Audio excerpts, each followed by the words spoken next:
आकाशवाणी पटना से प्रस्तुत है समाचार ध्वनि चित्र।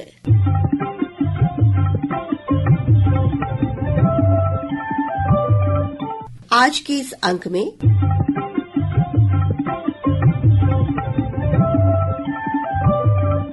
प्रधानमंत्री नरेंद्र मोदी के मन की बात,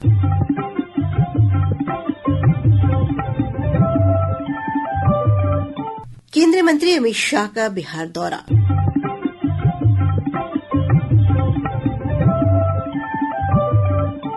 और होगी एक रिपोर्ट नए वित्तीय वर्ष में हुए महत्वपूर्ण बदलावों पर।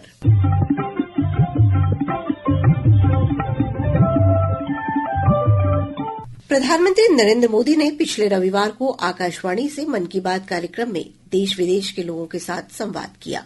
श्री मोदी ने कहा कि वस्त्र अपशिष्ट यानी टेक्सटाइल वेस्ट की चुनौती पूरी दुनिया के लिए नई चिंता की एक बड़ी वजह बन गया है। उन्होंने कहा कि 1% से भी कम टेक्सटाइल वेस्ट को नए कपड़ों में रिसाइकिल किया जाता है। भारत दुनिया का तीसरा ऐसा देश है जहां सबसे ज्यादा टेक्सटाइल वेस्ट निकलता है, लेकिन मुझे खुशी है कि हमारे देश में इस चुनौती से निपटने के लिए कई सराहनीय प्रयास किए जा रहे हैं। कई भारतीय स्टार्टअप्स ने टेक्सटाइल रिकवरी फैसिलिटीज पर काम शुरू किया है। वे पुराने कपड़ों और जूते चप्पलों को रिसाइकल कर जरूरतमंदों तक पहुंचाते हैं। कुछ संस्थाएं पुराने कपड़े लेकर उसे दोबारा उपयोग करने लायक बनाती हैं और गरीबों तक पहुंचाती हैं।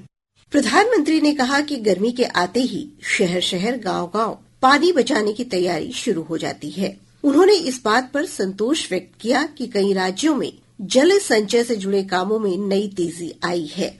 जल संरक्षण से ज्यादा लोगों को जोड़ने के लिए जल संचय जन भागीदारी अभियान भी चलाया जा रहा है। प्रयास यही है कि जो प्राकृतिक संसाधन हमें मिले हैं उसे हमें अगली पीढ़ी तक सही सलामत पहुंचाना है।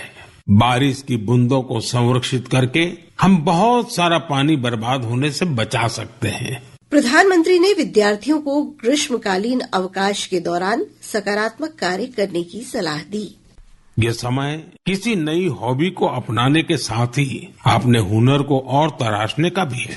आज बच्चों के लिए ऐसे प्लेटफॉर्म की कमी नहीं जहां वे काफी कुछ सीख सकते हैं। जैसे कोई संस्था टेक्नोलॉजी कैंप चला रही हो तो बच्चे वहां ऐप बनाने के साथ ही ओपन सोर्स सॉफ्टवेयर के बारे में जान सकते हैं। अगर कहीं पर्यावरण की बात हो, थिएटर की बात हो या लीडरशिप की बात हो, ऐसे विविध विषय के कोर्स होते रहते हैं तो उससे भी जुड़ सकते हैं। भाजपा के वरिष्ठ नेता और केंद्रीय मंत्री अमित शाह पिछले दिनों अपने 2 दिवसीय दौरे के क्रम में पटना और गोपालगंज में कई कार्यक्रमों में शामिल हुए। गोपालगंज में आयोजित एक जनसभा में बिहार विधानसभा चुनाव का शंखनाद करते हुए श्री शाह ने कहा कि एनडीए सरकार बिहार के विकास के लिए तेजी से काम कर रही है। श्री शाह ने राष्ट्रीय जनता दल प्रमुख लालू प्रसाद पर तीखे हमले किए। 90 से 2005 तक क्या किया लालू यादव की सरकार ने? हत्या, अपहरण, फिरौती, डकैती और लूटपाट का एक इंडस्ट्री यहाँ पर चलाया जिसने बिहार को बर्बाद करने, जातीय नरसंहार चले, सत्ता पोषित भ्रष्टाचार चला और पूरे बिहार में चारा घोटाला कर बिहार को देश और दुनिया में बदनाम करने का काम लालू प्रसाद यादव की सरकार ने किया। श्री शाह ने कहा कि यदि एक बार फिर राज्य में एनडीए की सरकार बनती है तो सभी बंद पड़े चीनी मिलों को चालू किया जाएगा और बिहार में बाढ़ की समस्या का भी स्थायी समाधान होगा। आज गोपालगंज की इस भूमि पर मैं कह कर जाता हूं, एक और 5 साल एनडीए की सरकार बनाई है, हम बिहार को हमेशा के लिए बाढ़ से मुक्त करने का काम करेंगे। बिहार में बाढ़ भूतकाल बन जाए। भाइयों बहनों, पश्चिमी कोसी नहर, इसके लिए भी हमने वित्तीय सहायता दी। भाजपा के वरिष्ठ नेता श्री शाह ने कहा कि अयोध्या के राम मंदिर की तरह सीतामढ़ी में मां सीता का भव्य मंदिर बनाया जाएगा। मोदी जी ने रामलल्ला को भव्य मंदिर में बिठाने का काम किया भाइयों बहनों, और अब बारी माता सीता की है। बिहार में माता सीता का भव्य मंदिर पूरी दुनिया को आकर्षित करेगा। अयोध्या, जनकपुर, रामायण सर्किट बिहार के अंदर टूरिज्म को बढ़ावा देगी। बोध गया, नालंदा, विक्रमशिला बहुत सर्किट भी बन रही है।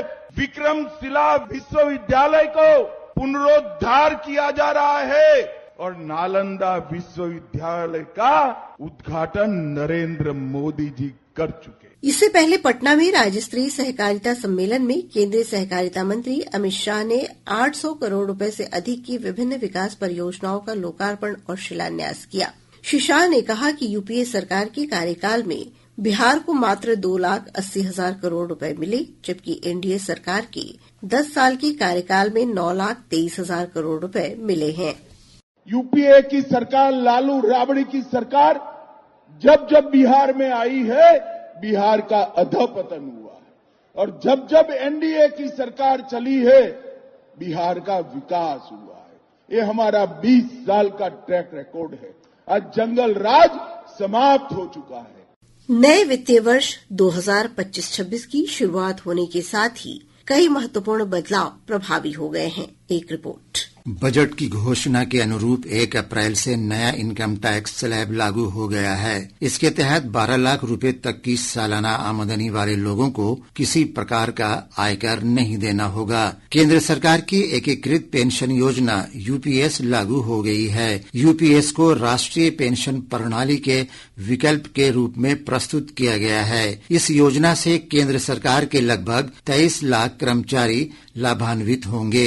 इसके अलावा भारतीय state bank, Punjab national bank और कैनरा बैंक समेत कई बैंकों ने बचत खाता में न्यूनतम राशि रखने संबंधी नियमों में बदलाव किया है। यदि ग्राहक के बैंक खाते में तय न्यूनतम राशि नहीं रहती है तो उन पर जुर्माने का प्रावधान किया गया है। भारतीय राष्ट्रीय भुगतान निगम एनपीसीआई के एक फैसले के अनुसार उन लोगों का यूपीआई बंद हो गया है जिनका मोबाइल नंबर लंबे समय से निष्क्रिय था। जीएसटी से संबंधी भी कुछ नए नियम प्रभावी हो गए हैं। अब करदाताओं की सुरक्षा के लिए जीएसटी पोर्टल पर मल्टी फैक्टर ऑथेंटिकेशन उपलब्ध हो गया है। राष्ट्रीय राजमार्ग प्राधिकरण ने नए वित्तीय वर्ष के लिए टोल टैक्स की दरें 5 से 10 रुपए तक बढ़ाई हैं। बिहार में 39 टोल टैक्स पर नई दरें प्रभावी हो गई हैं। समाचार कक्ष से मैं शरफुल हुदा। इसके साथ ही आज का समाचार ध्वनि चित्र कार्यक्रम संपन्न होता है। ये कार्यक्रम प्रत्येक बुधवार की रात 7:52 पर आकाशवाणी पटना के प्रादेशिक समाचार एकांश द्वारा प्रस्तुत किया जाता है। संपादन अभिषेक दास, वाचन अंशु अवस्थी, ध्वनि अंकन गोपाल कुमार और प्रस्तुति कृष्ण कुमार लाल।